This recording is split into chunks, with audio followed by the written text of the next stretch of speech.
Welcome, and thank you for attending today's Healthcare IT News webinar, How to Successfully Implement a Big Data Solution, sponsored by EPAM. Big data solutions are key to providing the new and insightful analytics that determine innovations in population management and patient engagement. The most successful solutions are driven by a partnership between technology and business and result in integration into day-to-day business operations. During this webinar, you'll learn about tools and frameworks and how they can help businesses achieve spectacular results. Our speakers for today's event are Jacob Jessen, who is Global Head of Healthcare at EPAM, Burag Chaitankaya, Director of Technology at EPAM, and Volkan Savashan, Director of Technology at EPAM. With that, I'd like to hand it over to Jacob to begin our presentation. Excellent. Thank you very much, Bill, and thank you everyone for joining today. Again, with me today are Burag and Volkan. Both have extensive experience creating solutions for some of the best known and forward-thinking payers, providers, and independent software vendors in our industry. Most importantly, they both played a lead role in the development of EPAM's Big Data Accelerator. So for a little background in EPAM, we're a financially strong, publicly traded company founded in 1993 with over 16,000 employees in 20 countries. We're known for pursuing solutions with a relentless passion for clients in financial services, travel and consumer, software and high-tech, media and entertainment, life sciences and healthcare, most importantly from my perspective, and emerging industries. We do so by matching our industry knowledge with our solution practices, including core product engineering, advanced technology and R&D, big data, BI and analytics, and digital engagements, including commerce, mobility, and marketing. We firmly believe that taking the best insights from each of these industries, combining them with our solution practice capabilities, and adding a dash of healthcare knowledge will allow EPAM to help our clients get their products to market more quickly and with a higher quality than any of our peers. Representing nearly 10% of our business, we view healthcare as the fastest growing vertical. The interest in digital health and big data is driving much of this growth, and we're investing accordingly with solutions such as our Big Data Accelerator. We also see a significant uptick in related efforts around risk management analytics, adherence, and patient and consumer engagement. Our clients are payers, providers, pharma, and independent software vendors. Of note, 22% of overall business at EPAM is with ISVs due to our core engineering heritage. Over the last 3 months, I've had the opportunity to discuss big data with many of our clients, as well as observe a common theme coming from presentations at January's JP Morgan conference and more recently at HIMSS. Many are investing in big data, or at least planning to, and most of those investing are touting those investments to analysts, their own staff, and their clients. The common theme is that many of those investing, while discussing the value that will be recognized, are not yet describing what value has been realized to date. There are many reasons for this, but two stand out for me. One, it is tough to get started. Two, it's even tougher to have an organization that is ready to be driven by insight rather than drive insight that is limited by an organization's view of itself. So today we will tell you some about the ways we believe organizations can and have implemented a big data solution with the help of an accelerator. Our focus today is primarily on the technology aspects, but equally important is your ability to look at your organization and think about how it can be structured to implement yet unknown insights that come from a successful big data initiative. These insights should be highly valuable and visible. They will also often require that your organization rethink itself to take advantage of the insights and be ready to do so quickly. That last point is very important, and I can't underscore it enough. If you have insights, if those insights are coming quickly and your organization is not able to adjust fast enough, then you're not going to be able to take advantage of them. So with that, I'd like to jump into a quick questionnaire following our objectives. My apologies. So again, we're going to go through best practices in implementing a big data initiative. We're reviewing reference architecture and roadmap, and then also explaining how a big data accelerator is a first step to get quicker insights that can be operationalized. Following this portion and following the poll, I'll hand over to Volkan and to Brock. Again, I want to score that much of this presentation is technology focused, but there are many other aspects that need to be considered. Okay, with that then, move here. So what opportunity most interests you in the Big Data Initiative? Please go ahead and get started. Answer the questions here. These are many of the questions that have come up based on the conversations we've had with folks. So analyzing consumer behaviors and experiences, quality of care measurement and insights, insights to population and individual management, care transparency, value-based plan design, or software and infrastructure savings. There may be other areas as well, but these are the ones at least we've noticed. We'd certainly be interested in hearing otherwise if other areas are coming up of importance to you. So with that, let me give it a few more seconds here for you guys to answer.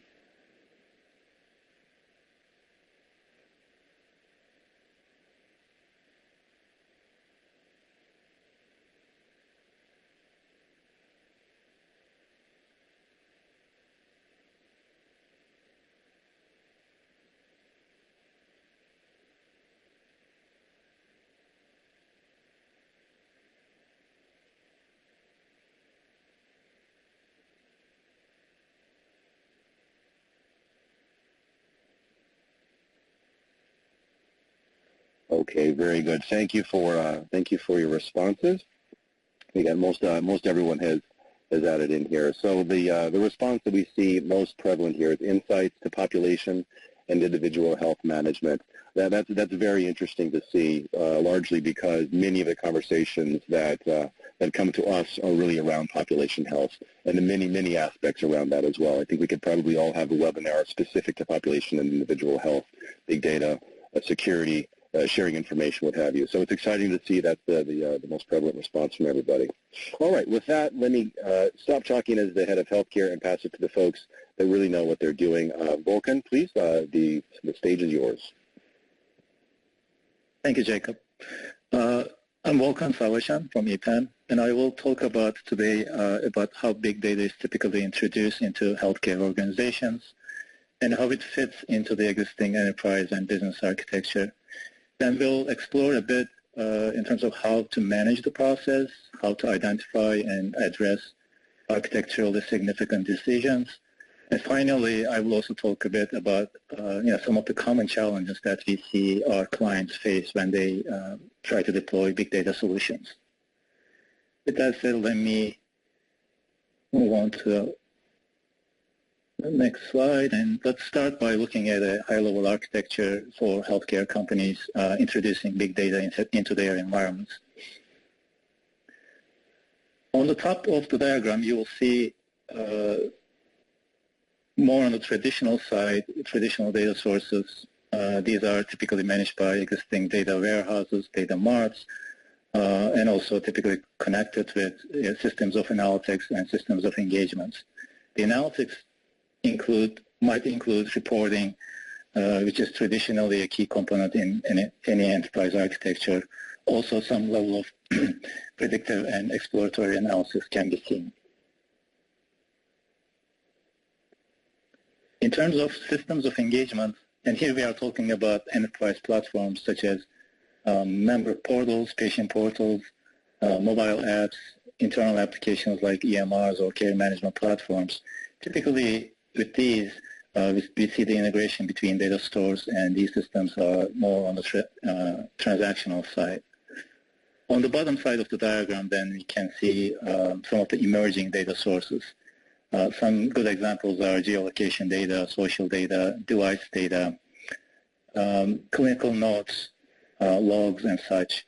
Due to new regulations and business models, both health plans and providers have access to more data than ever. That's not news to anybody, I'm sure, on this call.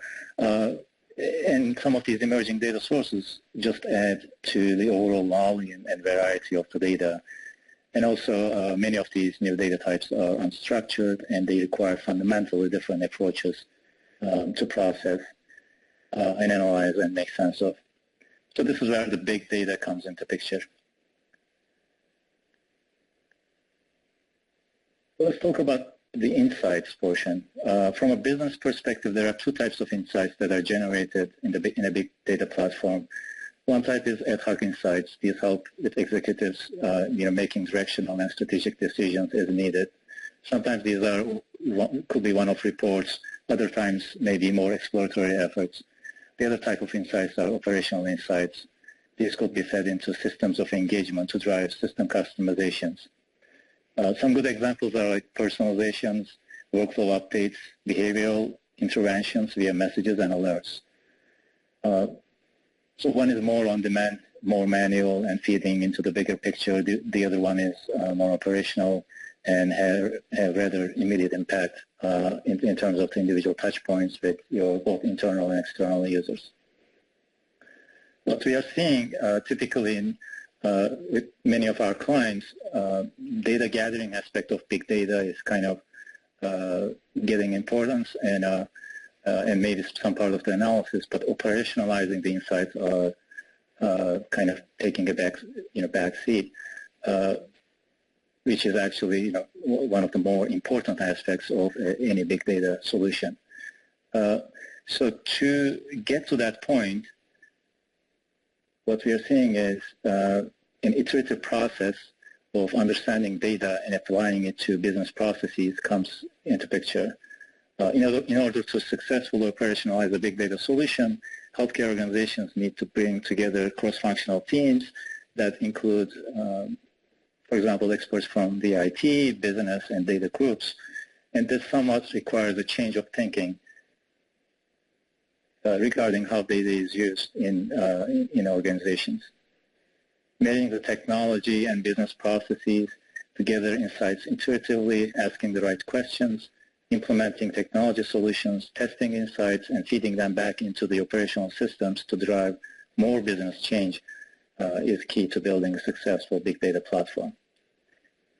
There are some tools that help us along these lines. In the next slide, we are going to be looking at a simple and very simplified roadmap. So before getting into a big data initiative, there has to be some high-level readiness assessment along with a comprehensive roadmap that brings together things like business objectives, cultural and organizational changes, business capabilities, technical solutions,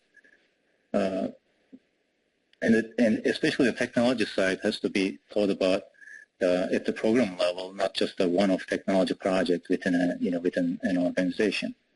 What are you seeing here in the slide is a simplified version of a sample roadmap that helps typically us when we get into an engagement with planning and splitting the initiatives into bite-sized chunks so that we can help our clients better. We are mainly looking at three things here: business readiness, business capabilities, and technical capabilities. A few examples here are in the identification of patients, deduplication of medical records, ensuring quality of data, processing clinical rules against a large population set. And we just talked about population being an important topic, I guess, for this audience. So the key, again, is creating the smallest projects possible that has measurable value and enabling quick iterations with measurable progress, both on the technology and also on the business side. So let's talk about the architecture side a bit. As Jacob promised, most of the remaining part of this webinar is going to be fairly on the technical side. From an architecture perspective, after decomposing the technology part of the roadmap into smaller chunks and reusable components, there are a few other architectural considerations and decisions one would need to make. One of the really key ones is cloud versus on-premise. As discussed earlier, standing up a new big data infrastructure is hard. This makes many companies consider a cloud-based solution. The challenges around data security and privacy, integration with on-premise systems, latency, and last but not least, the licensing and cost of these solutions are some of the main factors of consideration for both on-premise and cloud solutions. So there are many questions that have to be asked and addressed. In terms of which big data platform to use, obviously there are many solutions out there. There are many companies, many vendors producing big data technology solutions. Most of these are fairly new. Big data in general is fairly new, and some of these technologies are really not mature yet. And also, in general, the existing teams and resources that you may have is going to play a big role in terms of what particular language or stack you might be more familiar with, and the skill set of the team. So those are all important considerations. Connecting your big data platform with your existing data warehouses in general is a main consideration. By definition, we are talking about big amounts of data.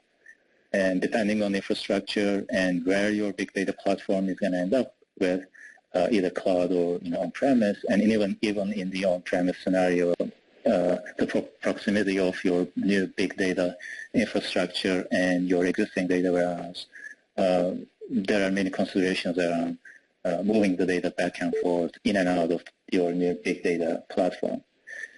Then last but not least, the distributed nature of big data processing brings itself a number of challenges. So there are some common anti-patterns that we see,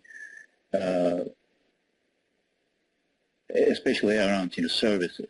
So many enterprises have service-oriented architectures and services that they would like to reuse and utilize as part of a big data solution. But there are some fundamental challenges with integrating an inherently distributed platform with enterprise services, which may or may not be designed to handle the load and the availability requirements. So there are many considerations around that as well. So let's also talk about some other challenges, just to wrap up this section. One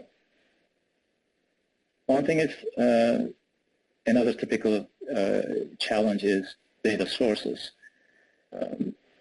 Earlier we mentioned about emerging data sources. At least some of these are unstructured data, and typically organizations may not be yet familiar with how to process and how to make sense of this data. ADT, for example, is a good example. It's simple, small, but it is most valuable when processed in real-time fashion. So processing ADT transactions in a near real-time fashion is certainly much different than processing other types of healthcare data as batch and with more lengthier delays. Big data architectures in general has to be created.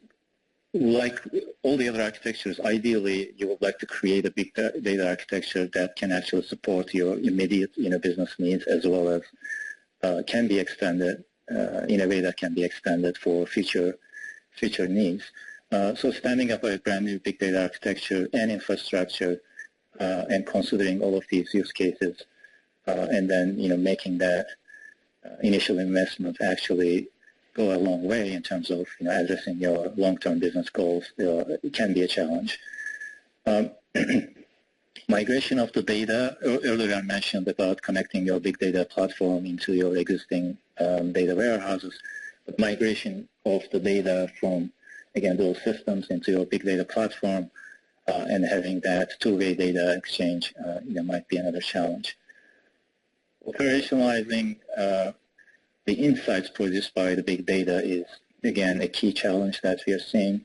And one of the fundamental reasons of that is the more flexible nature of the emerging big data platforms versus more rigid and more static expectations or contracts that your operational systems or systems of engagements are expecting. So there's kind of an inherent impedance mismatch between the two, which creates interesting challenges that on a daily basis, we are addressing. Governance of the data in general is another consideration, especially considering, again, healthcare companies are dealing with more and more data and more variety of the data. And even when we are talking about healthcare standards, we all know there are standards, but they're loosely followed, and you still have to deal with lots of different partners providing data in various formats, and dealing with them and governing those can be tricky, to say the least.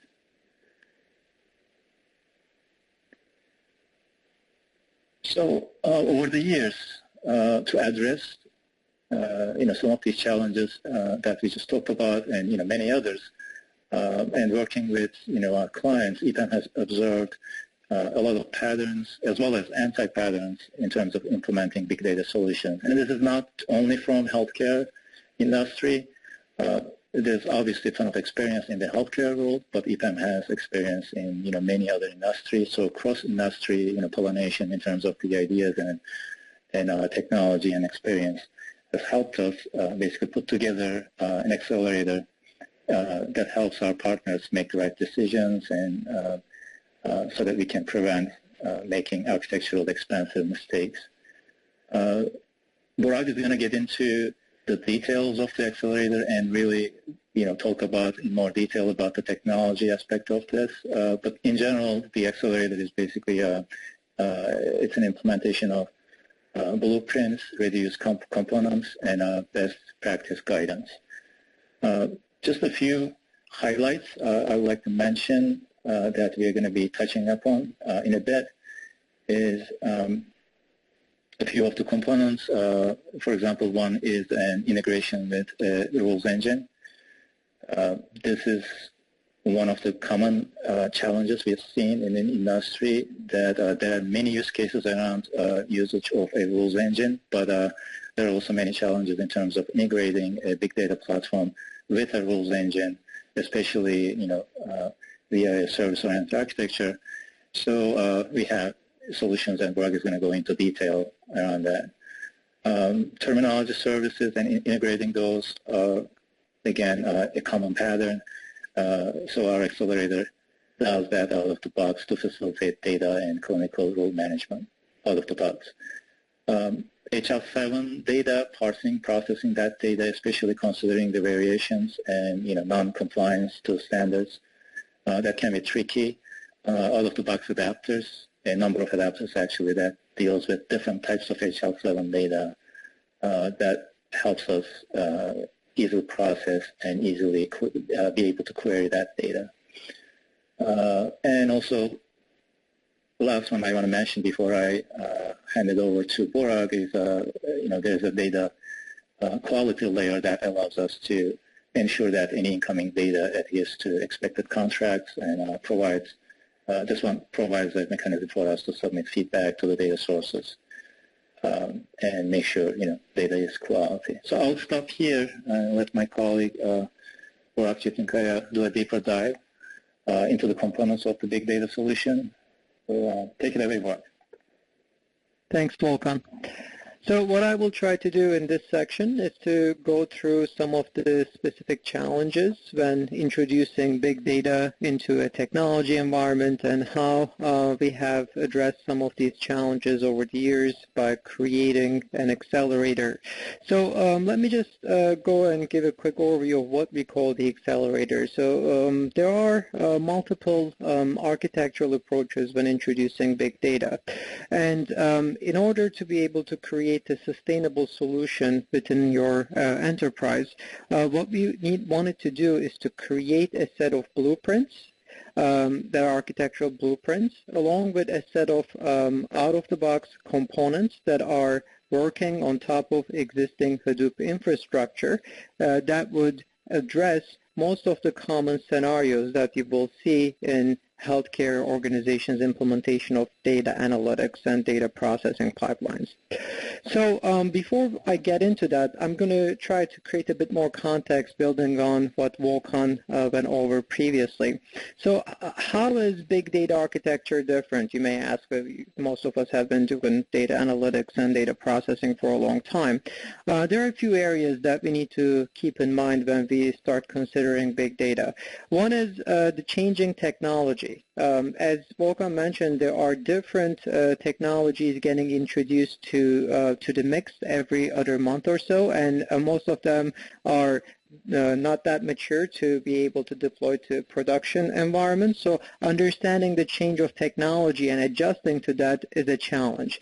Along with new and emerging data formats, be it social data, be it sentiment analysis, be it the Fitbit tracker data, or the more traditional EMR-based data that is coming into your organizations. And finally, there are very quick iterations within the big data world. The entire point of going with a big data solution is to create agility for the organization such that we can answer the questions, be it ad hoc questions that your data scientists may be asking or your reports may be pulling, as well as the operationalized insights such as your member portals and mobile applications acting on this data. They require very short iterations. So in order to be able to address some of these concerns, we set out to create an extensible architecture.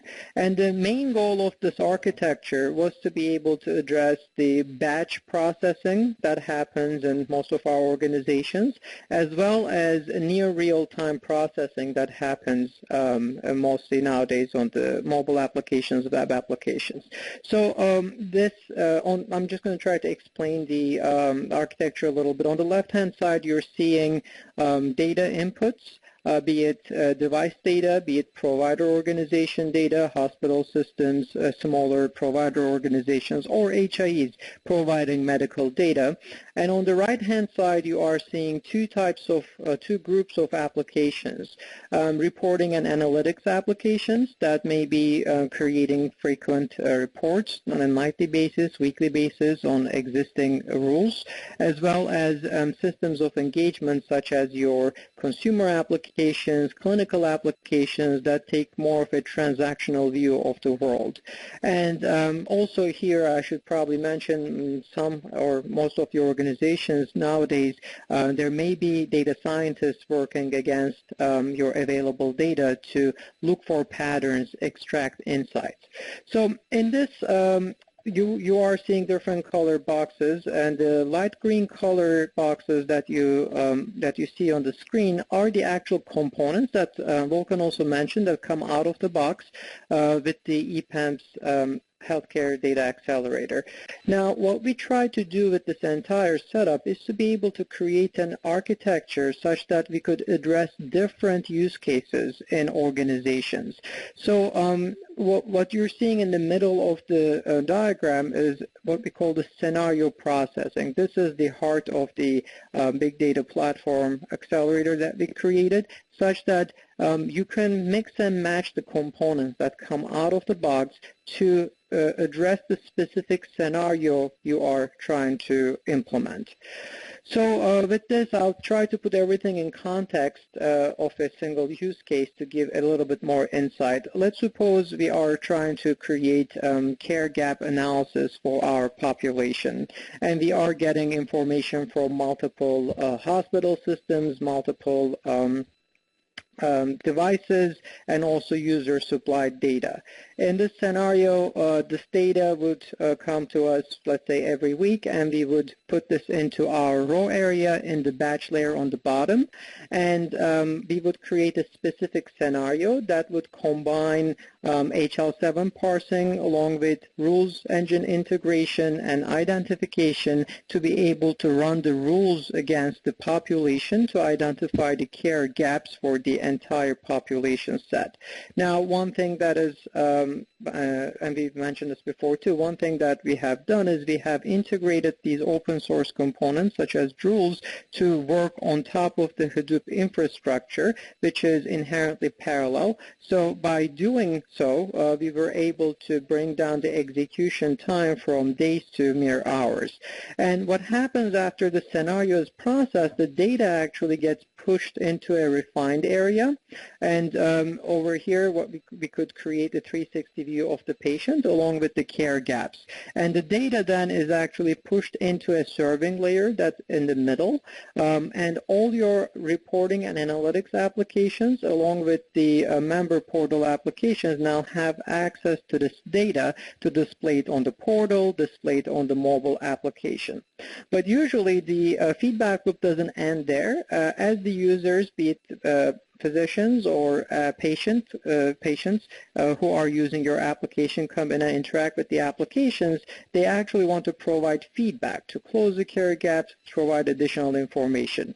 One thing we wanted to do was to address the scenario where as the user gives more feedback, we can quickly rerun the same rule set and regenerate the care gaps without waiting for the next batch run. So that's why you're seeing the top layer, which is the speed layer. As the users provide feedback through the systems of engagement, we are able to take those individual inputs and rerun the same rule set for that given patient and then refresh the care gaps in a near real-time fashion. So as they are browsing on your web portal or your member application, we can keep refreshing the data as we get more input about a single patient. And eventually the batch layer and the speed layer, they catch up to each other since they are all putting the data into the serving layer. By taking this approach, we are able to address not just the batch layer, which is very important, but also the speed layer, which is very near real-time and transaction-based. So having said this, what I will do in the remainder of this webinar, I will go into specific components, and then I will try to explain how each one of them work. So the first thing that I want to point out is, as most of you may be familiar, HL7 comes in a variety of formats, be it flat files in batch, or it could be individual transactions. And unfortunately, it's not always easy to interpret, as there are differences from implementation to implementation. So one thing we wanted to be able to provide to end users, in this case, end users being the data scientists or data analysts in your organizations, the ability to look into these large batch files that have thousands of lines of lab results or ADT records to be able to find what they are looking for without spending most of their time just going through the mechanics of understanding the data.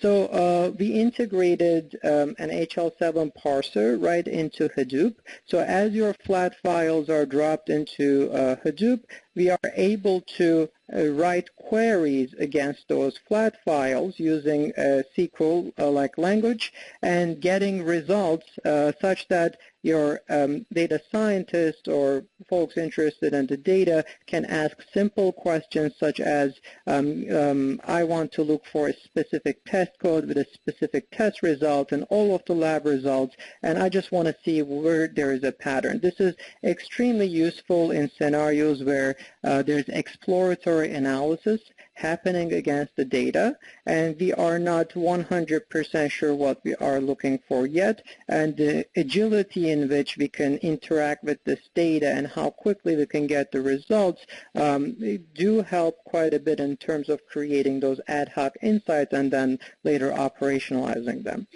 So how we achieved this was through the creation of HL7 serializers and deserializers that can open those flat files and look at each record and turn them into a queryable format so we can execute these queries.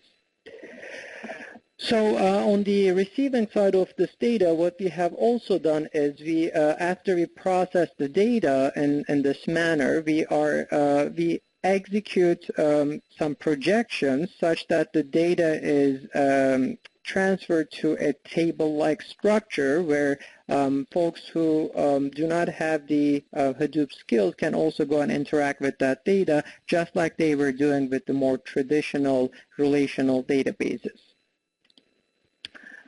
Go on to the next slide. So another area is that's actually a challenge in the healthcare data processing space is that as we are moving from the flat files to more queryable data, the data needs of different scenarios are very different. So what I mean by that is if the care managers within a given organization want to look at data, they are sometimes looking for a very different view than the provider's needs and their population level view. To be able to address this type of environment where there are multiple requested views of data, we actually created a Avro-based model where we store this data in an intermediary format such that it could be projected with as many or as little fields or as many projections as needed for that specific scenario, such that for a scenario that only requires a few fields of a given patient's lab results, we are not overwhelming that application or that users by exposing hundreds of fields, or vice versa, where there is a need to get a bit more granular, we are not limiting the end user by only showing them a few fields. And how this is done, actually, what this translates to is in this next slide. What we see here, you see on the left-hand side the actual representation of a given record, and on the right-hand side you are seeing different views that are reusing the same record as the data source, but are exposing very, very different views based on the use case that or scenario that we are trying to implement. And the net result of being able to do this is being able to write very simple queries, such as the one up here for those of us who are familiar with SQL, and being able to get tabular results against flat files, and being able to look for patterns and deviations or different analytics-related questions without resorting to creating an entirely new project, mapping the data, and then going through the entire software development lifecycle just so one person can get an answer to a question that they had. Another component that is really interesting to implement in the Hadoop environment is how we deal with patient data. As the number of data sources increase, and as we have these new emerging data sources that we talked about before, being able to pinpoint a specific patient's data is a challenge, because we no longer are constrained to data that is just within the boundaries of our own organization. We are dealing with different hospital systems, like I said, different medical device data or Fitbit-like tracker data, and being able to create that patient view requires identification of all of that data with specific IDs or record IDs or identifiers to make sure that we are talking about the given patient. To be able to do that in a Hadoop environment, we ended up integrating eMPI and OpenEMPI solution, and we also created some pluggability points such that if the organizations that we work with already implement their own MDM type eMPI solutions, we can go ahead and integrate with those easily. And the reason we did this is because most organizations that currently have some sort of NPI solution rely on using services, and I believe Volkan mentioned this previously in the webinar. Just integrating a Hadoop environment directly with a service-based architecture in your organization may have negative impact on the performance of those services as a result of the parallel and distributed nature of Hadoop queries. So, and we have seen cases where the services were severely impacted and day-to-day operations outside of the big data solutions were impacted as a result. So in order to avoid that, we created the NPI solution on top of Hadoop. And very quickly, how it runs and why it's important. As the files, flat files, single message files, batch files are distributed across multiple servers, with this solution, what we try to do is to map all a given patient's data into a single server so we can then process it. So the NPI solution comes into play here to be able to map all related data to about a given patient to a single node so we can then execute our rules, which brings me to the last two components. As we are talking about rules doing population level analytics, one area that always comes up is the coding systems that organizations use and how these are compatible, or whether or not they are compatible with each other.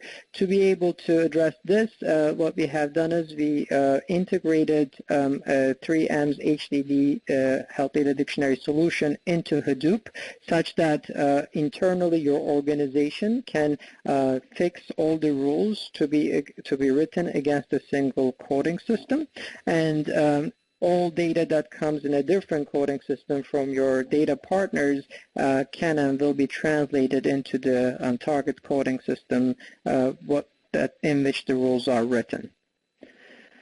And in terms of the rules themselves, as we were looking at the results of the poll, we also realized that the population level analytics is actually a really interesting area, and that usually involves execution of a set of rules against the entire population.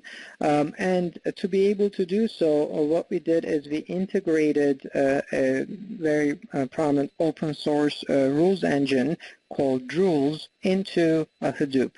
By doing so, we are able to execute these rules against the entire population in a distributed and parallel manner, and this helps us reduce the processing times tremendously. And to do so, we had to create our own extensions and create our own customizations, but the net result is that your business analysts or clinicians who are helping create these rules can now even use Excel to actually represent these rules and execute them against an entire population and be able to get the results within a couple hours rather than days. So with that said, I will hand it over to Jacob, who will help us with the closing remarks. Excellent. Thank you, Parag, and thanks for the great presentation. So in summary today, we went through many of the best practices in implementing a big data initiative. Vulcan reviewed our reference architecture and a roadmap. And also, we explained in great detail what a big data accelerator can do as a first step to get quicker insights that can be operationalized. So we have about 14 minutes left now. I appreciate those of you that have attended. I'd like to make sure we use this opportunity to address specific questions that any of you might have. Again, we tried to get the information that we think will be most pertinent, but this is your opportunity to please ask Vulcan and Parag for any insight that they have. They're great resources, good opportunity to talk with them. Okay, thank you so much, Jacob, Parag, and Vulcan for that very informative presentation. As Jacob said, we do have time for a few questions from the audience. Feel free to enter your questions into the Q&A area on screen, and we do have some questions built up. So I will start with, do you support FHIR, the FHIR integrations? Yes, this is Parag, yes, and we are currently implementing FHIR, and we are able to actually return data in FHIR, and we are working on ingesting data that comes in the FHIR format too. Okay, we have another question from the audience. Does EPAM's Accelerator support Cloudera or Hortonworks distributions? Yeah, this is Vulcan. Sorry, Brad. Let me take this one. I think basically we created our accelerator, using open source components of Hadoop. Because of that, as a result, EPAM's accelerator now is compatible with Hortonworks, Cloudera, and Amazon's Elastic MapReduce. So yes. Very good. Another question. Can this solution be used for clinical trials?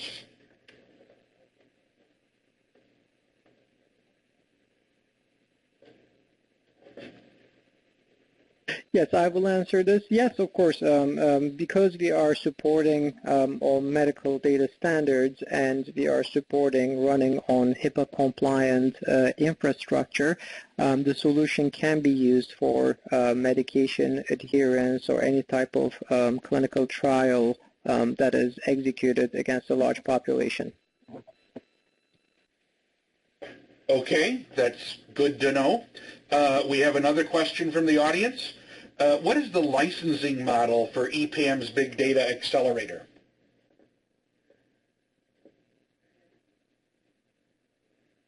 So this is Volkan. So we don't charge anything additional in terms of the licensing fee. This is basically something that our customers benefit, from when they start working with us, and EPAM actually continually invests in extending the out-of-box features and architectural blueprints, so customers get the long-term benefit of the accelerator and shorter implementation times, shorter time to market. Very good. Another question. This one's a little broader.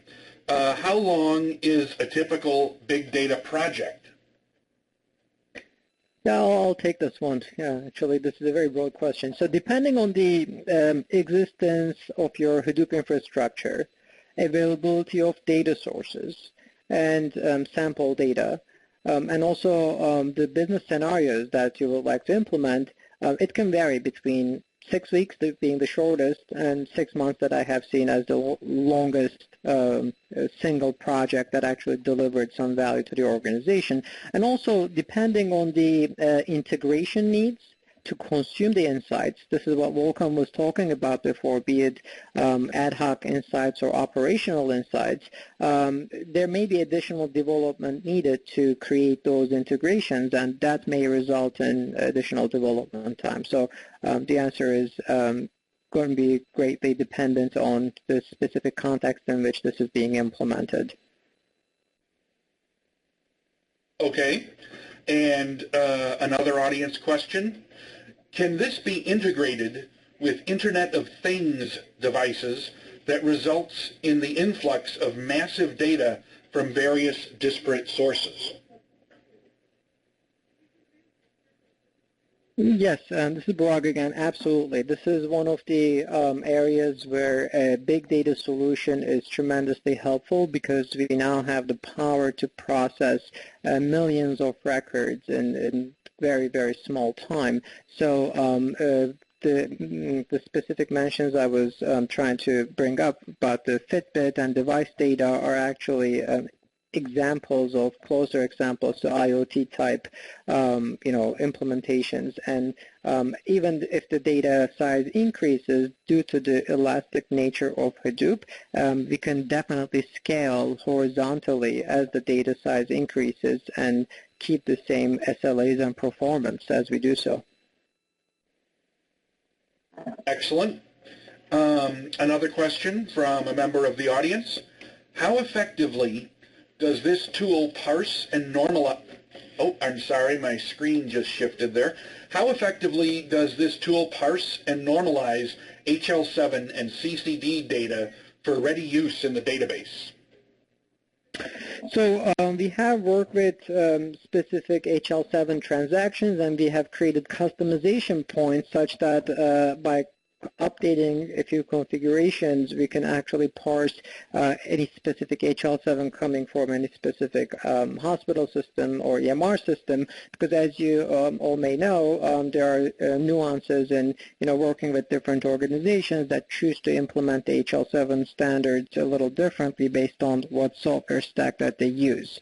So we do cover quite a bit, but there are always exceptions, and those need to be dealt with as we get deeper into the data analysis and the actual execution of the projects. Okay. We have another audience question, and this one is broader, and I think they're looking for a less technical answer. What are the provider uses of big data? Yeah, so this is Volkan. Let me take this one.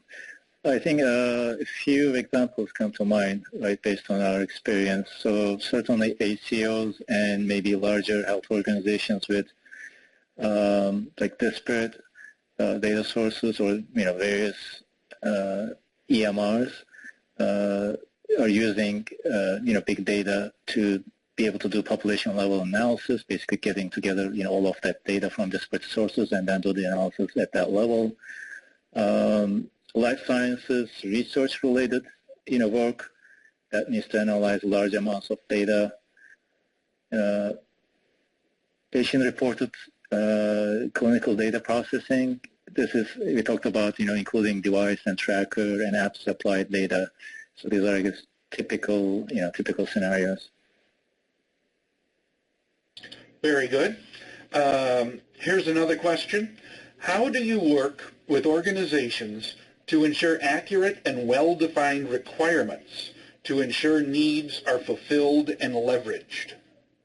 I'll take this one. Actually, this is a very good question. And what Volkan showed previously, if you recall, there was a roadmap where we looked into the long-term view of where the company wants to go, and what does that translate to in terms of smallest projects that we can execute. And the key word there is smallest projects that actually deliver value. Because in this world, we are moving away from the traditional understanding of how we used to do those longer projects that took a year and a half to create the upfront schema, make sure everybody's requirements are addressed by the project. And we are taking a very specific use case-based view where we are trying to build on top of the architecture for that use case, and the next one up can choose to reuse some components, but it doesn't have to satisfy every single other project's requirements. As such, we are reducing the number of requirements and making sure that we are working in an agile fashion. This is why the business stakeholders need to be immersed in the entire SDLC to improve the insights, to be there with the team. So the short answer is we are following agile practices, and we are working with very small project sizes to be able to get to value very quickly. Very good. Another question. Which tracker and device integration do you support? This is Volkan. Let me take this one. There are a number of ones we actually we worked with, and we will be able to get flat file downloads from from these vendors, the organizations, and there are some of them actually provide application level APIs, over HTTP. So there are a number that we use the big data platform to actually fit with one of them to actually get data and integrate. Excellent. Well, thank you so much, Jacob, Burag, and Volkan. The presentation and the Q&A was fantastic. Before we wrap up, I'd like to ask the audience to take part in the exit survey that will be popping up on your screen. Thank you, everyone, for joining us today. You'll receive an email in the coming days with a link to the replay of this webinar for your viewing again or to share it with a colleague. Thanks again, and have a wonderful day.